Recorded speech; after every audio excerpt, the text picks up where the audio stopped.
Friends, તમારું સ્વાગત છે મારા કિચનમાં।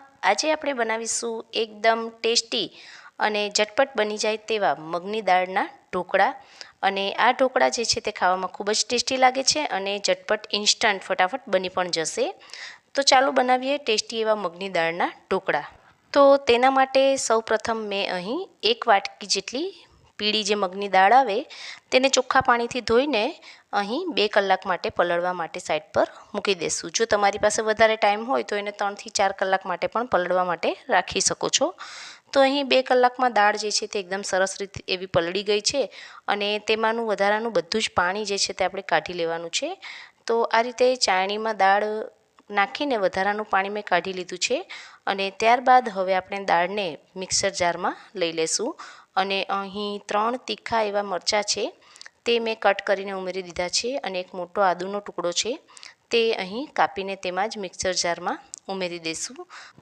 ત્યારબાદ હવે આપણે અહીં મિક્સર જારમાં જેટલી પીળી મગની દાળ લીધી છે એટલે કે 1 વાટકી જેટલી તો તેટલું જ અહીં મીડિયમ ખાટું હોય તેવું દહીં ઉમેરી દઈશું।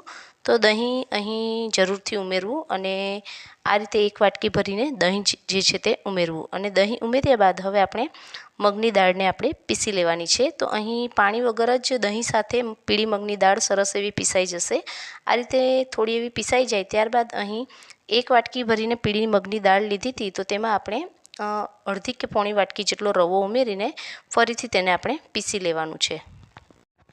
ત્યારબાદ આપણે તેને ફરીથી પીસીને આ રીતે એકદમ સરસ એવું પીસી લેવાનું છે અને એક તપેલીમાં ખીરું જે છે મગની દાળનું તેને કાઢી લેશું અને ત્યારબાદ હવે તેમાં આપણે સ્વાદ પ્રમાણે મીઠું, થોડી હળદર અને 1 થી 1.5 પાવરા જેટલું તેલ ઉમેરી દઈશું અને તેલ ઉમેર્યા બાદ આ બધી વસ્તુને એક જ દિશામાં ખીરાને ફેરવીને એકદમ સરસ રીતે અહીં મગની દાળના ખીરા સાથે મિક્સ કરી દઈશું। તો આ રીતે એક જ દિશામાં ફેરવીને એકદમ સરસ રીતે મિક્સ કરી દઈશું અને મિક્સ થઈ જાય ત્યારબાદ હવે આપણે અહીં ઢોકળા મગની દાળના જે ઢોકળા છે તે આપણે ઇન્સ્ટન્ટ બનાવવાના છે। તો તેના માટે અહીં એક ઈનોનું પેકેટ છે રેગ્યુલર તે ઉમેરી દઈશું અને તેની ઉપર થોડું પાણી ઉમેરીને તેને અહીં મગની દાળના ખીરા સાથે એકદમ સરસ રીતે મિક્સ કરી દઈશું। તો આ રીતે જ્યારે આપણે ઈનો ઉમેરીએ અને એકદમ સરસ રીતે મિક્સ કરીએ એટલે ત્યારે જ આપણે મગની દાળના ઢોકળા મૂકવા માટે ઢોકળિયું જે છે તે મૂકી દેવાનું સાઈડ પર ગેસ પર। તો આ રીતે ખીરું એકદમ સરસ રીતે ફૂલાઈ જાય ત્યારબાદ હવે એક પ્લેટમાં આપણે તેલ લગાવી લઈશું અને તેલ લગાવીને ખીરાને આપણે તેમાં રેડી દઈશું। તો આટલા ખીરામાંથી એક મોટી પ્લેટ જેટલા ઢોકળા જે છે તે બનશે। તો અહીં ઢોકળા જો તમે પતલા પાથરવા માંગતા હોય તો 2 પ્લેટ બનશે। તો આ રીતે મોટી પ્લેટમાં મેં ખીરું જે છે તે પાથરી દીધું છે અને ખીરું પાથરીએ ત્યારબાદ હવે તેમાં આપણે ઉપરથી લસણવાળી લાલ ચટણી જે છે તે ઉમેરી દઈશું। તેનાથી પણ ઢોકળાનો ટેસ્ટ ખૂબ જ સરસ આવશે। તો આ રીતે મેં સ્ટીમ થવા માટે ઢોકળાને મૂકી દીધા છે અને ઉપરથી લસણવાળી લાલ ચટણી આપણે ઉમેરી દઈશું અને ત્યારબાદ તેને ઢાંકીને 15 થી 20 મિનિટ માટે સ્ટીમ થવા દઈશું। તો અહીં જ્યાં સુધી ઢોકળા થાય છે ત્યાં સુધીમાં આપણે ગ્રીન ચટણી બનાવી લઈએ। તો ગ્રીન ચટણી બનાવવા માટે સૌપ્રથમ લીલા ધાણા જે છે તે મિક્સર જારમાં મેં લઈ લીધા છે અને ત્યારબાદ હવે તેમાં 1 થી 1.5 ઇંચ જેટલો આદુનો ટુકડો ઉમેરી દઈશું।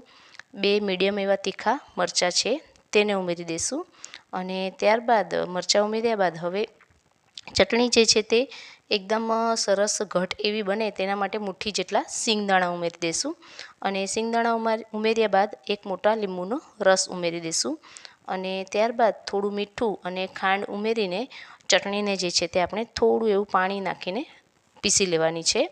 તો આ રીતે લીંબુ અને મીઠું અને ખાંડ ઉમેરીને ચટણીને આપણે પીસી લેવાની છે। તો અહીં ગ્રીન ચટણી જે છે તે રેડી થઈ ગઈ છે।